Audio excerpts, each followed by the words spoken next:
আসসালামু আলাইকুম রাহমাতুল্লাহ। সারা বাংলাদেশের বিশ্ববিদ্যালয়গুলোতে ছোট ছোট করে গতকাল থেকে আজ পর্যন্ত বিক্ষোভ মিছিল চালাচ্ছে এনসিপি, বৈষম্য বিরোধী ছাত্ররা, জাতীয় নাগরিক কমিটি, তারপরে ইনকিলাব মঞ্চ, তারপরে জুলাই মঞ্চ। তারা সারা বাংলাদেশে ছোট ছোট করে, যদিও ভিডিওগুলোতে দেখা যাচ্ছে তাদের জনবল খুব কম, কিন্তু বক্তব্য খুব কঠিন। মানে তারা সারা বাংলাদেশে আওয়ামী লীগকে নিষিদ্ধ করার জন্য বিক্ষোভ মিছিল চালাচ্ছে। এবং একটু আগে দেখলাম যে শাহবাগ ব্লকেড করেছে এনসিপি ঢাকা ইউনিভার্সিটির, অর্থাৎ জাতীয় নাগরিক পার্টি ঢাকা ইউনিভার্সিটির ভেতরে বা আশেপাশে দেখলাম বিক্ষোভ মিছিল চালাচ্ছে। তাদের কথা একটাই, 5ই আগস্টের পরে মানে মুজিববাদ, তারপরে আওয়ামী লীগ, তার দল, তার নেতা, তার আদর্শ সব কিছু ব্যান্ড হয়ে গেছে।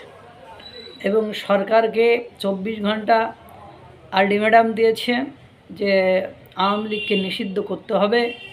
প্রয়োজনে তারা আবার রক্ত দেবে, প্রয়োজনে তারা যুদ্ধ লাগিয়ে দেবে, কিন্তু আওয়ামী লীগকে নিষিদ্ধ করতেই হবে এবং দ্রুত বিচার করতে হবে। এবং আওয়ামী লীগের ক্ষেত্রে কোনো আপোষ নয়। আওয়ামী লীগ নামে বাংলাদেশে আর কোনোদিন কোনো দল রাজনীতি করতে পারবে না। সেখানে হাসনাত আবদুল্লাহ বিভিন্ন সোর্স দিয়েছে, বলেছে যে আওয়ামী লীগকে পুনর্বাসন করার জন্য জিয়াকে জীবন দিতে হয়েছে, জামাতকে বিচারের মাধ্যমে নেতাকর্মীদেরকে হারিয়ে তারপরে তাদের সেই দায় মেটাতে হয়েছে। এই ধরনের আরও কত কিছু, মানে আওয়ামী লীগের যত কিছু আছে সব কিছু মনে করেন সামনে নিয়ে আসছে।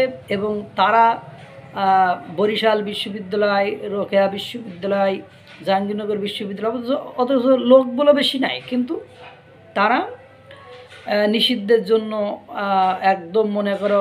আবার জুলাই একটা মঞ্চ হয়েছে, শাহবাগী গণ জাগরণ মঞ্চের মতো জুলাই মঞ্চ হয়েছে। সেই জুলাই মঞ্চ চেষ্টা করে যাচ্ছে এবং তারা জীবন থাকতে আওয়ামী লীগ নিষিদ্ধ করেই ছাড়বে। আক্তারও দেখলাম একটা বক্তব্য, শেষ শরীরের শেষ রক্তবিন্দু থাকতে তারা আওয়ামী লীগকে নিষিদ্ধ করেই ছাড়বে। এই প্রতিজ্ঞা লইয়া তাহারা সামনের দিকে আগাইতে আছে। এখন দেখা যাক, সেনা প্রধান তো কোনো এখনও বিবৃতি দেয়নি বা সেনাবাহিনী থেকে এখনও কোনো বিবৃতি আসেনি। ঘটনা কোন দিকে মোড় নেয়, আল্লাহ তাআলা সকলকে ভালো রাখুক, সুস্থ রাখুক। আসসালামু আলাইকুম রাহমাতুল্লাহ।